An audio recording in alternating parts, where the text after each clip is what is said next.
Hello. Well, the weather's not particularly seasonal at the moment, feeling pretty mild out there if you're heading out through the rest of this afternoon or indeed this weekend. But for many, today will be bright.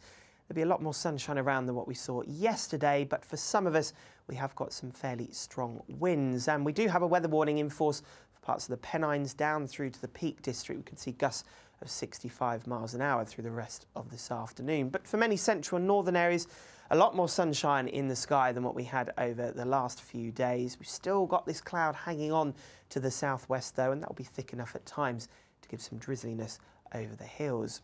But as I say, it will be mild for all of us through this afternoon. Temperatures in double figures pretty much across the board away from the far north of Scotland, so mild despite the wind.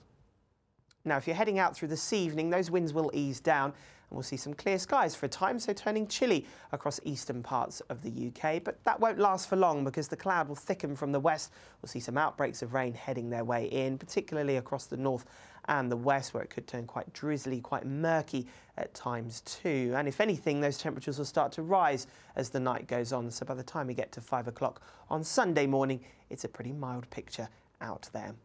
But with that, it will be a grey start to Sunday. A lot of low cloud in the sky, could be some fog in places too. So if you are travelling, do bear that in mind. But through the day, I think we'll start to see the main rain clearing its way eastward. Still a lot of cloud in its wake, some further drizzle coming in across the north and the west. But once again, it stays mild. Those temperatures holding up 10s or 11s pretty much across the country.